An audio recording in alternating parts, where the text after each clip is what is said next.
back. Time for another edition of the Carolina Insider Rapid Reactions Edition following Carolina's 85-64 home victory against Wake Forest on Monday night in the Smith Center. Our Rapid Reaction video pods, as always, brought to you by Modelo, an official beer of the Tar Heels. Thank you, Modelo. And, Adam, this was a game of two halves. The first half, very competitive, very physical, little chippy, and Wake leads 34-33 at halftime. And then the second half, just a completely different story. Carolina outclassed the Deacs in the second half, whether it was the Tar Heels defensively holding Wake in the second half to 8 of 30 from the field. That's 26.5%. 0 of 9 from three-point range in the second half. Or whether it was R.J. Davis just lighting absolute fire offensively. He had 36 points for the game, a career high, most by a Tar Heel in the Smith Center since Tyler Hansbrough had 39 against Clemson in 2008. Most for a Tar Heel period since Bryce Johnson had 39 against Florida State and Tallahassee in 2016. 23 of those 36 points came in the second half for R.J. Davis. He was terrific. The Tar Heels were terrific in that second 20 minutes, and they blew out a good Wake Forest team pretty convincingly on Monday night. Just totally changed the tempo of the game, which had been so slow in the first half and looked like Wake Forest was content to kind of stand around. And then Elliot Cadeau and R.J. Davis just decided that's not happening in the second half. Got to the rim consistently. R.J. Davis made almost everything. Tar Heels defended really well. Felt like Carolina, being a veteran team, enabled them to not really get shook by that ugly first half and just come out and play the way they were capable of playing in the second half, and that led to a 21-point win. Yeah, it was not as dramatic as the example I'm about to give you. We just mentioned Bryce Johnson scoring 39 in that game at Florida State. Everybody forgets Marcus Page had 30 in that game as well. Elliot Cadeau had 14 points, 3 assists, 3 rebounds, just 1 turnover, and Harrison Ingram had a double-double, 10 points, 14 rebounds. Both of those kind of get lost because of how good R.J. Davis was, and he was great, and you're going to hear and see an interview Adam had with R.J. after the game in just a moment. I talked to Coach Davis as well. You'll get a chance to see that. Cadeau, though, and not to slight Ingram, felt like Cadeau was a big part of this victory as well. Again, it feels like he had more assists than he did. He had 3, which is fine, and only 1 turnover. But he changes the tempo of the game in a way that it seems like flusters the other team because they're not capable of playing that way. But the Tar Heels have figured out how to run with him. They're looking ahead, hitting ahead in ways that they weren't even earlier this season, to say nothing of previous seasons. It's just changed the entire tempo of the way Carolina plays, and it's all due to the way he distributes the ball and gets the ball down the court. Davis and Cadeau combined for 50 points and have 5 assists and 1 turnover from your starting backcourt. Pretty good, and that's not even saying anything about Trimble and Ryan, who also had good games, and I talked to Coach Davis about that, in fact. So why don't we get to that conversation? I chatted with Coach Davis. Adam sat down with R.J. Davis. We wouldn't let Adam touch R.J. We didn't want him to get burned. See, Adam, that's how hot he was. So you'll get to see both those interviews. Come back. We'll chat a little more after you hear from those two gentlemen. Carolina wins 85-64. Let's get to the interviews here on the Carolina Insider. Yeah, thank you, Dave. Coach Davis just walked in, so he's taking a look at the final box score, and the name you need to look at there, Coach, is R.J. Davis. He ended up, of course, with a career-high 36 as Carolina runs away from Wake in the second half. Outscored the Deacs 52-30 in the second half and win at 85-64. Coach and I are inside the Continental Tire Coach's Corner. Coach, let's start with R.J. Just an incredible performance from him as he sets his career high with 36 points. Yeah, he was amazing. He's just such a gifted player, and he's been great throughout his whole career, but I feel like now he's being celebrated, supported, encouraged, noticed. He's for the type of player he's been throughout his career, and he's just in a great rhythm. I mean, from a scoring standpoint, he can score at the basket, mid-range, threes, free throws. Plays great defense, had no turnovers tonight, plays big minutes, and this is the first time that I've ever seen this as a player and as a coach where the crowd was chanting a player's name. I don't know while I was gone had that happened, but for me being here, I've never heard that before. And to have the ovation and have people chanting RJ's name, that's the first I've ever seen in the Smith Center, and it's for the perfect and right person.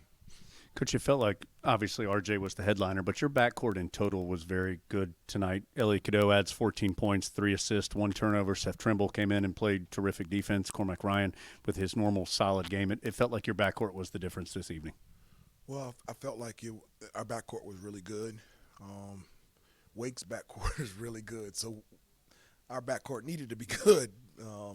But I really felt like in the first half, offensively, I felt like we were getting the shots that we wanted. We just weren't making them.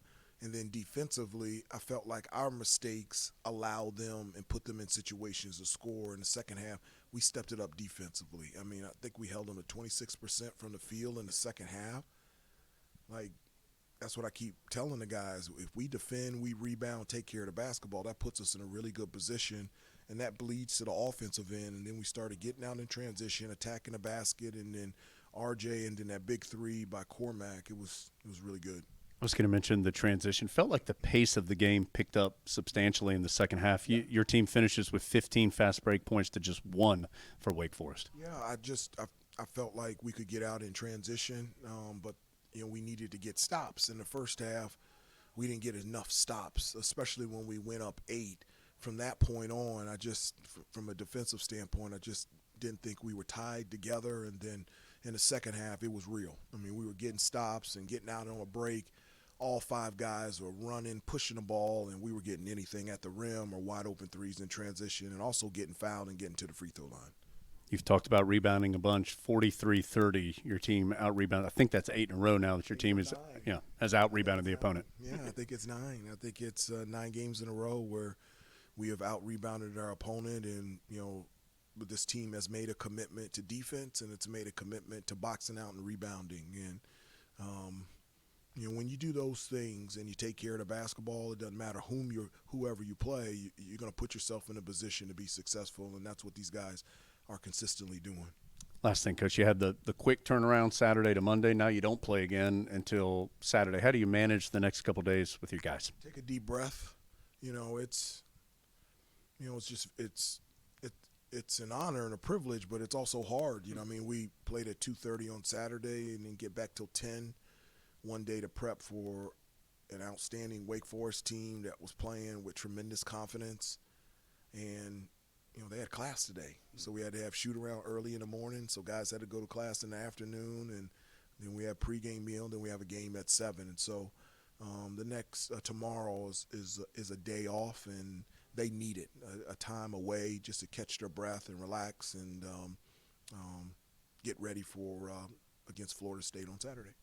Carolina stays undefeated, guys, in the ACC, still atop of the conference, now 8-0 in conference play. Coach, congratulations on the great game tonight, and look forward to talking with you soon. All right, thank you very much. Appreciate it. That's Hubert Davis, guys, Continental Tire, Coach's Corner. Alongside, who else? RJ Davis, after he puts up 36 at the Smith Center and Carolina beats Wake Forest. RJ, career high, 36. Just take us through that performance. What'd you do well other than everything? I think I was just, locked in from the start of the game from a mental standpoint and just, kind of establishing my presence early from start to finish. And, I did a good job of reading the defense really well. And, they were in a drop coverage, so I was able to, kind of get to my spots a little bit, whether it was a floater, pull up, or finish at the rim. And then and kind of things got up, I kind of got hot in the second half from 3 and kind of just continued to be aggressive and not to keep my foot off the gas and to continue being RJ. And that's what I did today. And a lot of credit to my teammates. They were, finding me and, kept telling me to shoot the ball. So I'm just overall happy for the success of the team and then for me individually.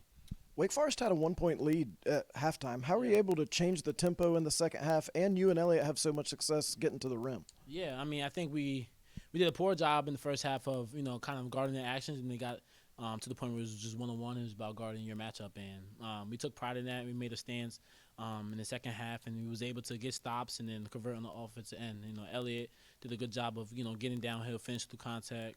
Harrison, his mush move, Cormac's knocking down threes, Modelo being a big-time presence in the paint on both sides of the floor. So we got a lot of, and then a lot of the bench guys, Jay Witt, Pax, Seth. So it's just like a whole different team, different dynamics of, whatever we put out there is going to, have 100% effort and energy. So, and we was able just to, play our brand of basketball going into the second half and come out with the win in double digits. As you said, when you caught fire in the second half, there was one play with about 9 minutes left where you crossed over Silas twice, and it just looked like you could do whatever you wanted to do. When that's happening, what does it feel like to be able to do that with the ball in your hands? It feels like you're in your backyard. You're just out there just trying things out, and that's when you're just in that zone. And I think a lot of hoopers know, like, when you're in that zone, it's hard to come out of it. It kind of just I felt comfortable, I felt confident, and just to my ability, just to kind of like you talk about the crossover and just get to my spot. And I really wanted to shoot the three, but I know the coaches probably got mad if I shot the three, so I was able to get the floater. But I was just locked into I was just locked in the zone, and I just caught fire and didn't look back. Did I see you sneaking a peek at your highlights up there at the video board during one timeout? A little bit low-key. Well, you can't help but watch, right? Yeah, I mean, I was caught by surprise of how, I was out there just hooping. This team's beaten opponents by a lot, doing some things that haven't been done around here since some really good teams, 09, 93, in terms of getting double-figure wins. Why is this team not just winning, but winning impressively? We're all bought in, and each and every 14 one of the guys in the locker room were bought into winning, and it doesn't matter who's the player of the game or who's has the most points or whatever the case may be. We all just want to win, and that's why we're winning by the double digits we are. And we're sharing the basketball really well. We're resilient. We're confident. We're aggressive and a grit team that's that's gonna be hard to beat. And with this chemistry, I know a lot of people talk about the chemistry, but the chemistry is real. Like, I don't think you can find a brand of guys or a group of guys that just enjoy being around with each other and just overall just love coming out in the Dean Smith Center and playing basketball. So every night. So credit to this team, credit to the coaching staff. Fun to play and fun to watch. Carolina wins again, as RJ said, at the Dean Smith Center. RJ 36. RJ, thanks so much. Yes, sir. So again, 85-64, the final score. Just a little deeper in the box score here. Carolina outscores Wake in the paint 48-30. A lot of those were drives by guards, not necessarily Baycott posting up and scoring. Armando Baycott only had 5 points in this game. Now, Harrison Ingram did some posting up and scoring, but still a lot of those points in the paint were either on fast breaks or with guards driving to the rim. Speaking of fast break points, 15-1, Carolina with the advantage. I think it was 2-0 in fast break points at halftime. It may have been 0-0, and Carolina just had 2 early fast break points. There were not many, to Adam's point earlier, fast break points in the first half. Second half, the pace of the game noticeably picked up, and Carolina thrived running past Wake Forest 85-64. So, Adam, kind of bigger picture here. Tar Heels now don't play again until Saturday at Florida State, tough road trip. Then they go to Georgia Tech, another difficult road trip. Then they have Duke at home, then Clemson at home, then they go to Miami. I mean, this is a difficult stretch. Carolina gets a day or two, you heard Coach Davis mention it a moment ago, to catch their breath a little bit and then get right back at it. I thought that was interesting that he said that, because a lot of times coaches will say, oh, we're not going to let out. We're playing well, and we're going to go out there. We're going to get even better. And I think he's got the right read on his team that they could use a day or two maybe to kind of catch their breath and think about what they've done well and think about areas that they can get better, because there are some areas that they can still get better. Although, I mean, there's absolutely no question that through almost half of the ACC season, they have been the most dominant team in the league. I mean, they're doing things that other teams aren't doing. So that is encouraging.